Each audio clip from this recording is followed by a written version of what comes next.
Hello kaibigan. Ayan. So welcome back to my channel kaibigan and welcome back kaibigan. Ayan. So in this video, ituturuan ko po kayo kung paano ba maglagay ng penguin or gusto niyo po malaman kung paano ba maglagay ng penguin sa ating mga Facebook account dahil yan po yung bagong feature ni Facebook kaibigan.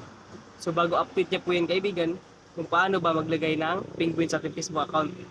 At kung ikaw kaibigan ay gusto mo pang malaman kung paano ba ang iba't ibang mga tutorial dito kang Facebook tutorial, ayan. So mara na mag-subscribe kayo kaibigan para always kayo updated dito kaibigan. Ayan. So ito na kaibigan. So in this video turuan ko po kayo kung paano ba yan gawin kaibigan. So napakadali lang po kaibigan kaya make sure po na panoorin niyo po ito hanggang dulo kaibigan. So ito na kaibigan, tuturuan ko na po kayo. Ayan, so ito na kaibigan. Ayan, so dito kaibigan. So dito pupunta na po tayo sa ating Facebook kaibigan. So dito po sa Facebook natin kaibigan, so turuan ko po kayo kung paano ba maglagay ng penguin sa ating mga profile account kaibigan. So para malaman po natin yan kung paano ba maglagay kaibigan, I don't forget to like and subscribe kaibigan and panoorin ito hanggang dulo dahil naka-indicate po dito lahat kaibigan. Ayan. So dito kaibigan, ayan, so ito po ang aking second account kaibigan. So dito po punta po tayo dito sa ating profile kaibigan. So tap lang po natin yung profile. Ayan, so dito po sa profile kaibigan. So dito po, wala na po tayong ibang pupuntahan kaibigan, kundi dito na kaibigan. So wala na itong paligoy-ligoy kaibigan. So punta na po agad tayo dito sa ating James K. James nga profile kaibigan. So sa ating profile kaibigan, so tap po natin, dito po tayo pupunta kaibigan. Ayan, at dito kaibigan, pagkapunta po natin sa ating profile, ito po yung lalabas kaibigan. Ayan. So ito po ating dashboard ng ating profile kaibigan. Ayan. So ito po yung aking vlog kaibigan. So pangalawang vlog ko po kaibigan. So pwede po kayo pumunta dito kaibigan. So pang relaxing vlog lang po ito kaibigan. So kung gusto niyo maglibang-libang dito kaibigan, so pwede po kayo pumunta dito kaibigan. Ayan. So dito kaibigan para malaman po natin kung paano maglagay ng isang penguin kaibigan. So punta na tayo dito sa ating. So at dito po kaibigan, so scroll down lang po natin. Punta po tayo dito sa ating see your ad about information kaibigan. So dito po kaibigan, pupunta po tayo dito sa ating about information kaibigan. So tap lang po natin yan. Dito po kaibigan sa ating about information kaibigan. So dito po, marami po dito kaibigan, pero dito lang po tayo pumunta sa ating contact information kaibigan. So dito sa akin kaibigan, meron akong dalawa dito kaibigan, which is yung phone number at saka email ko kaibigan. So makikita yan is only me lang po kaibigan, pero dyan po tayo pupunta kaibigan, pero tap lang po natin itong edit kaibigan. Ayan. So itong edit kaibigan, tap lang po natin yan. So antayin na po natin kaibigan dahil medyo matagal-tagal to kaibigan. So antayin na po natin. So ayan na kaibigan. At dito po kaibigan.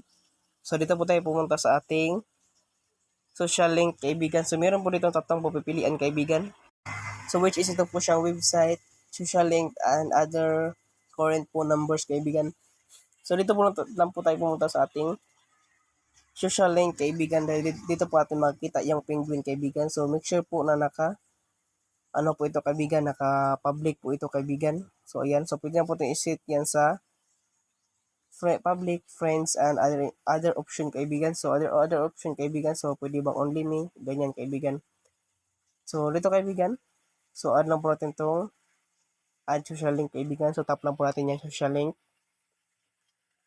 And dito po kaibigan, sa pagka-tap po natin ng social link, ito po yung lalabas kaibigan. So meron po dito nakalagay na Instagram account name.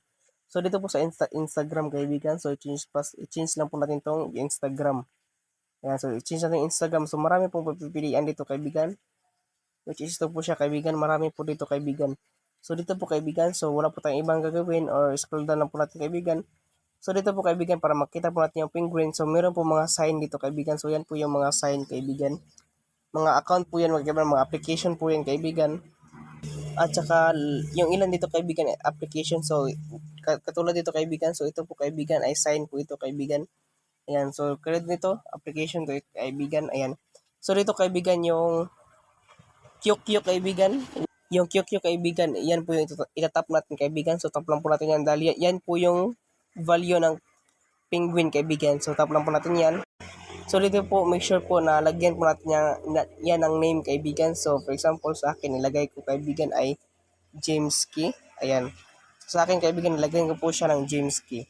So make sure po na lagyan po natin yan kaibigan dahil para ma-validate po yung ating paglagay ng ating penguin kaibigan. At pagkatapos po niyan kaibigan, so pwede na po natin siyang i-add social link kaibigan. Kaya so huwag niyo pong kalimutan mag-add ng social link kaibigan. At saka pagkatapos po niyan kaibigan, mag-add social link, so save lang po natin agad kaibigan. So ayan, tap lang po natin itong save kaibigan. Ayan. So dito kaibigan, hintayin na po natin at dito na po siya kaibigan. So napunta agad tayo sa ating dashboard kaibigan. So dito po sa dashboard kaibigan. So nag-refresh po siya kaibigan. So punta na po tayo ulit sa ating dashboard ng ating account kaibigan. So ayan. So dito po sa dashboard ng ating account, refresh lang ulit natin. At saka dito kaibigan, scroll down at ito na po siya kaibigan, yung penguin sign kaibigan, o diba? So ganyan ang kadali kaibigan. So yan po yung name ko kaibigan. So po niya po dyan ilagay yung number nyo kaibigan. So ganyan ang kadali kaibigan, o diba? Super easy kaibigan, meron na po tayong penguin kaibigan. O diba? Kaganda kaibigan. At kung dito kaibigan, at kung nakatulong tong video na to sa iyo kaibigan, I don't forget to like and subscribe ka naman dyan kaibigan para malaman ko po kung sino po yung mga tulungan ko dito sa video tutorial ko ngayon kaibigan. And thank you po talaga sa panonood kaibigan. Thank you. And God bless po kaibigan. So this is the end of our video. Ayan. Kung adito ka pa rin hanggang ngayon mga kaibigan, ay alam ko nagustuhan mo itong video. Kaya I hope nakatulong to sa inyo mga kaibigan. Ayan sa little video natin yung tutorial at ngayon.